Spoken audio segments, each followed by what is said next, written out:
Okay, let's unpack this. The fate of Taiwan. Now, headlines often frame it just as a U.S.-China thing, right? Right, absolutely. But its strategic importance, well, it goes way beyond that. Yeah.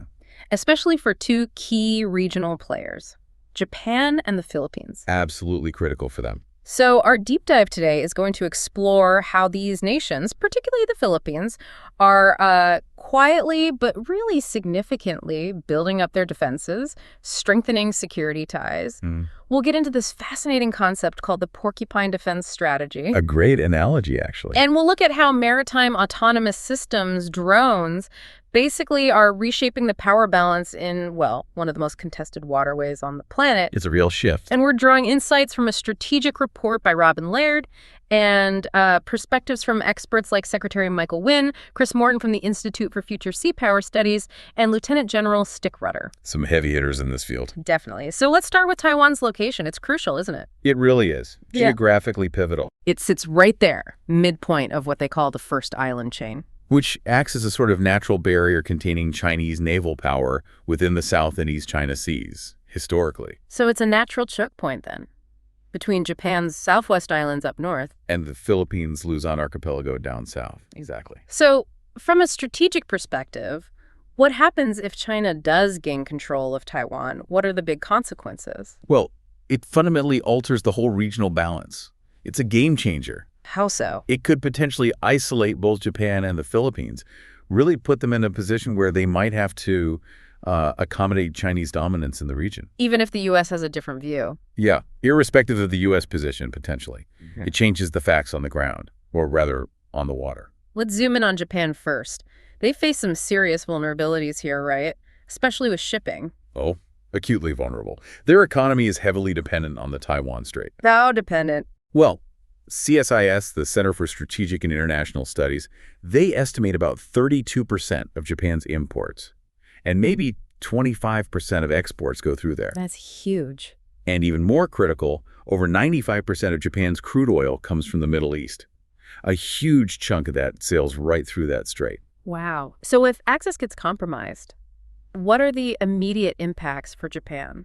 If the PLA Navy were to occupy Taiwan, Japan would suddenly find it incredibly difficult to defend its own westernmost islands. Like the Senkakus, Okinawa even. Exactly. The Sekai Turiayu Islands, even Okinawa becomes much harder to defend. It essentially breaches a natural defensive line for them. So Taiwan goes from being a buffer to being an immediate threat. Yeah. Right on their doorstep. Remember, the shortest routes for the PLA Navy from mainland China out into the Pacific, they run north and south of Taiwan. Got it. Now, turn to the Philippines. They face a different but maybe equally complex dilemma. Very much so. President Marcos Jr. has talked about this openly. He said any major conflict around Taiwan would trigger an immediate crisis for them. Yeah. He mentioned overwhelming refugee flows, given how close Luzon is. He even said it's hard to imagine the Philippines could avoid getting dragged into a conflict. It's a stark assessment. Beyond the very real humanitarian concerns, what about the Luzon Strait itself? Why is it so vital strategically? The Luzon Strait is unique. Unlike some other narrow straits nearby, it's deep. Deep enough for nuclear submarines, both Chinese and American, to pass through without being easily detected. That makes it incredibly important in any major conflict scenario. So if China controlled Taiwan, what does that mean for the Philippines' position? It would essentially bracket the Philippines between waters dominated by China. Squeezed in. Exactly. Compromising their trade routes, their access, even if they try to find alternative ways through the Western Pacific. It complicates everything. And how does China itself see Taiwan in this picture? What's their strategic thinking? Well, Chinese strategists are quite explicit.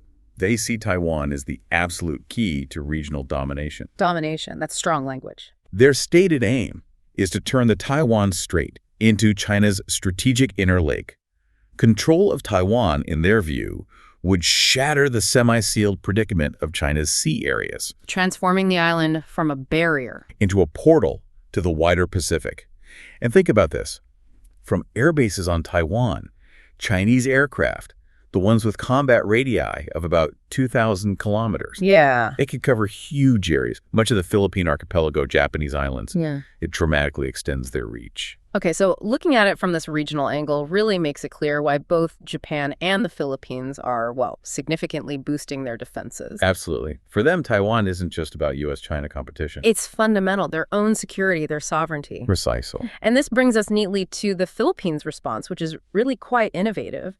They're rolling out this comprehensive archipelagic defense concept. Focus squarely on maritime security, yeah. Moving beyond just wanting a big traditional navy. So this Porcupine defense strategy, how does that actually work? What does it mean in practice? Well, think of a porcupine, right? Lots of sharp quills pointing outwards. Okay. In military terms, it means setting up numerous distributed defensive positions all across the Philippine archipelago. Lots of smaller, sharp points rather than one big shield. And each one can react? Each one capable of delivering swift, targeted responses to threats. It fundamentally messes with an attacker's calculations. How so? An adversary can't just focus on one main target. They have to worry about threats coming from multiple directions, multiple points. It makes any invasion plan vastly more complex and costly. So what are these quills? What are the actual components making this work? It's a combination. You've got land-based strike missiles aimed at sea targets. Okay, shorter ship. Right. Plus UAVs, unmanned aerial vehicles, drones and USVs, unmanned surface vessels, the boat drones. For spotting. Exactly. For generating the crucial ISR. Intelligence, surveillance, and reconnaissance. And they're even planning for UUVs, the underwater ones, down the line. Secretary Michael Wynne called this approach acquiring small, cheap, and independent tools for defense. That's a good summary. Small, cheap, independent means to get the job done. Now the Philippines has this incredible geography. Over 7,000 islands, vast maritime areas. How does this distributed porcupine approach make more sense than, say, buying a few big frigates? You hit the nail on the head. A traditional navy big enough to cover all that. It would be prohibitively expensive for the Philippines, just not feasible. Okay. This approach, though, gives them much shorter routes for a credible defense. It's really an economy of force idea. Economy of force. Chris Morton at IFS, he put it really powerfully. He said, simply the fact that we can hold at risk Chinese manned vessels with USVs and Starlink is mind-blowing. Wow. Using boat drones and satellite internet? Yeah. He called it an economy of force mission. It highlights that asymmetric advantage they're going for, using clever tech to offset sheer numbers or size. Lieutenant General Stickrutter, former MARTAC commander, he really backs this up, doesn't he? He does. He stresses that the conventional Navy and Coast Guard ships, they have to be augmented with unmanned systems to cover that huge expanse. So not replacing them entirely, but adding layers. Exactly. He sees these unmanned systems as offering an affordable, capable, and persistent boost, especially for ISR, keeping eyes out there constantly. And what about the timeline? Does this take decades to implement? That's another key point Redder makes. He thinks integrating land-based anti-ship missiles with this maritime ISR that forms a credible 3 to 5 year program for rapidly boosting Filipino defense. 3 to 5 years. That's incredibly fast compared to normal defense procurement, right? It's a world away from the traditional cycles that can span decades. So for you listening, this really shows how countries can build credible defense without breaking the bank. By shifting from just trying to match potential rivals ship for ship to using innovative, tech-driven, asymmetric approaches. It's a different way of thinking. And this whole strategy is getting a major boost from closer U.S.-Philippines military cooperation. Definitely seeing a ramp up there. Let's talk infrastructure. The U.S. is planning to fund and build a new fast boat facility. Where is this going? It's just on the western coast of Palawan, in the municipality of Quezon. And Palawan is strategically located. Very. It's only about 160 miles east of Second Thomas Shoal, which is a major flashpoint. Right. And this facility, what's it designed for? To support at least 5 vessels, and they're aiming for a 15-minute rapid deployment readiness. 15 minutes? That's quick. What's the impact of that speed?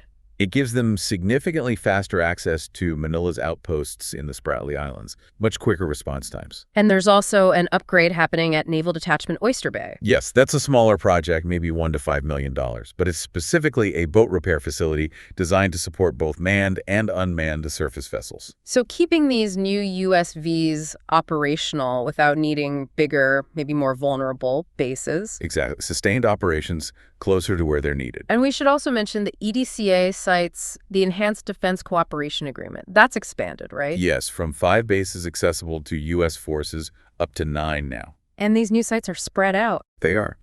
Some in the northern Philippines, strategically facing Taiwan, others in southern areas, and more presence in Palawan, too. So better positioning. Now, how are these advanced unmanned systems actually being funded and brought in? Well, there's the Maritime Security Consortium, for one. That launched in November 2024. A public-private thing. Yeah, a public-private initiative. It provides up to $95 million a year in funding for unmanned systems aimed at Southeast Asian countries. And the Philippines is a key recipient. A very key recipient, yes. And they've already received some specific USVs from the U.S., haven't they? What are they getting? They have. They've got 4 Mantis T-12 systems. Okay, what are those like? They're 12-foot boats, all electric, can do over 30 knots. Really suited for what they call the dull, dirty, and dangerous missions. The long surveillance patrols, things like that. And they got something bigger, too. Yes, one Devil Ray T-38. That's a much larger 38-foot vessel. Beastly thing. Can hit 70, maybe over 100 knots. Wow. And carry a significant payload. Yeah, a 4,000-pound payload capacity.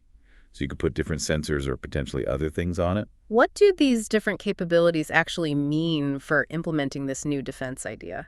Well, the Philippine Navy officially stood up its USV unit in 2024. Based out of Subic Bay. Their main focus is boosting that ISR capability. And how are they controlling these, getting the data back? They're using Starlink terminals. That allows for real-time data transfer and remote operation. That's a huge deal for maritime awareness. So the mix of boats lets them do different jobs. Precisely. The Mantis can do the persistent, wide-area surveillance. The Devil Ray offers that rapid response, high-speed capability, maybe for more targeted missions. Yeah. It extends their reach dramatically without needing huge, costly ships. Now, there's also this task force, Ayungin. That's a U.S. military unit. Yes, stationed in Palawan, set up around mid-2024. And their role? They provide technical assistance for the Philippine USV operations. There's an information sharing group, training, support. Okay, but crucially, who is actually running the missions in the West Philippine Sea? That's the key point. While the task force provides training and intel support, the actual missions out there remain purely Philippine operations. So maintaining Philippine sovereignty over the ops. Absolutely vital. And you have to see all this in context, right? Relations between China and the Philippines have really deteriorated. Especially after incidents like the one at Second Thomas Shoal in June 2024. Yeah, where Chinese Coast Guard vessels actually rammed Philippine boats. And China shifted in 2024 towards more aggressive tactics, physical contact, deploying huge ships. These defensive moves are a direct response. Right. This deep dive is really taking us into the heart of how naval operations themselves are changing. It's a fundamental shift. We're seeing these revolutionary concepts drive the strategy, mesh fleets and the maritime kill web. Can you unpack those? How are they different from traditional thinking? Sure. Let's start with the kill chain. Traditionally, that's linear. Find the target, fix its location, target it, engage it, assess the damage. Find, fix, target, engage, assess. Okay, a step-by-step process. Right. But that linear chain is vulnerable. If an enemy can break any single link, interfere with your sensors, jam your communications, take out your shooter, the whole chain fails. Especially against sophisticated defenses. Exactly. Anti-access re-denial, A2AD capabilities are designed to break that chain. The kill web is different. How so? It's distributed, networked. Sensing, decision-making, and strike capabilities are spread across multiple platforms, ships, aircraft, drones, land-based assets. So if you lose one piece. The whole web doesn't collapse. Others can pick up the slack. It's about resilience through redundancy and decentralization. Okay, so that's the kill web. What about mesh fleets? How do they fit in? Mesh fleets are basically the physical manifestation of that distributed idea on the water. Think of a scalable network of autonomous surface vessels, USVs. Like the Mantis and Devil Rays we mentioned. Exactly. Companies like MARTAC are pioneers here, offering a whole range from the small T-12s up to the bigger platforms like the Devil Ray. What's the core idea behind building fleets like this? Bruce Hansen, MARTAC's CEO, puts it well. He says their focus was always upon swarms of unmanned vessels.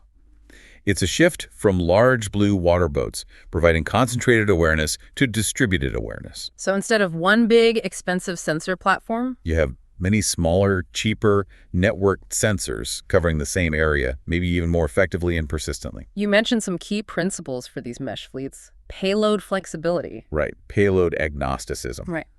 The boats are basically carriers. You can put different sensors, communication nodes, even weapons on them, depending on the mission. Very flexible. And scalable deployment. Yeah, the idea that bigger USVs like a Devil Ray could actually transport and launch smaller ones like the Mantis T-12s closer to the action. A mothership concept, but with drones. Extending their range even further. And distributed launch points. Means you don't need a dedicated naval base. You could launch these USVs from almost anywhere. Commercial ships, simple shore facilities, even improvised spots. Much harder for an enemy to target your launch capability. Okay, so how do these mesh fleets plug into that bigger kill web idea? They create these widespread distributed sensing networks. They massively extend your ISR reach using lots of lower-cost platforms. They really strengthen the left side of the kill chain, the find, fix, and track parts, which are often the hardest. And they allow for different kinds of operations. Absolutely. Modular task force operations. You can scale the fleet up or down, tailor the payloads for specific missions, anything from routine patrols, maritime awareness, all the way up to high-intensity combat support. Yeah. We're seeing this tested in exercises. And integrating different domains. That's the multi-domain integration piece. Because they're payload agnostic, each USV can become a node linking air, surface, subsurface, space, even cyber domains, connecting everything together. The practical result seems clear. Like you said, the Philippines getting Mantis T-12s. It really does democratize advanced naval capabilities. It does. It gives nations options they simply wouldn't have if they had to rely solely on buying billion-dollar warships. Are there downsides, though? Challenges. Relying so heavily on unmanned tech, cyber risks, maintenance. That's a really important question. Yes, there are definitely challenges. Cybersecurity is paramount. You have to protect the control links in the systems themselves. And maintenance is different. You need technicians and logistics chains spread out, maybe in austere locations, not just big naval yards. But these are being worked on. Oh, absolutely. Developers are building in cybersecurity from the start, using modular designs for easier repair, and we're also seeing the rise of attritable platforms. Attritable, meaning expendable. Essentially, yes. Low cost enough that you can afford to lose some. MARTAC's M18 Muskie is an example, designed potentially for one-way missions, high speed, carrying a payload. So cheap weapons carriers. Could be used that way. The idea is you could overwhelm defenses with sheer numbers. One expert talked about moving beyond just million-dollar weapons to also include $50,000 weapons. Quantity has a quality all its own sometimes. And this ties into crisis management, too, offering more options. Exactly. It enhances escalation control.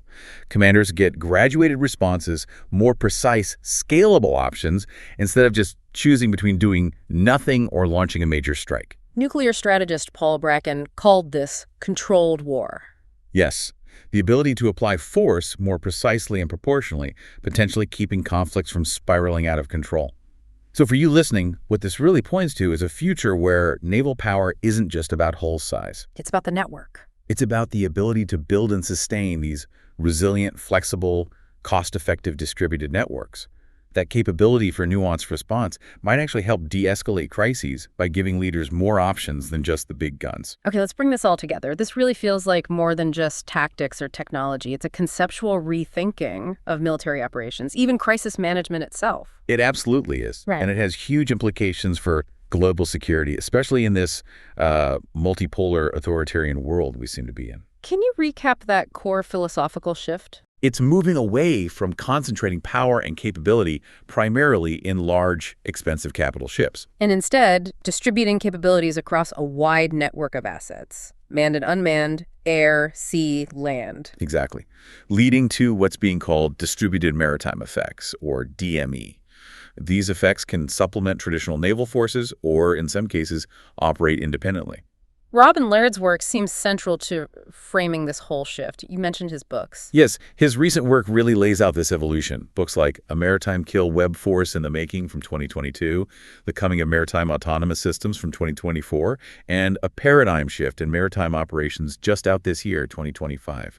Foundational stuff for understanding this. And Elton Rudder had that really punchy quote in Laird's book, didn't he, about the tech being ready now? He did. He basically said the technology for unmanned systems is off the shelf, and it's coming whether you want it or not. So get on with it. His point was, start fielding these systems now, learn by doing, don't get stuck in endless testing cycles while the world changes around you. Now, beyond the U.S. cooperation, is the Philippines looking elsewhere, too, building other partnerships? Yes, definitely.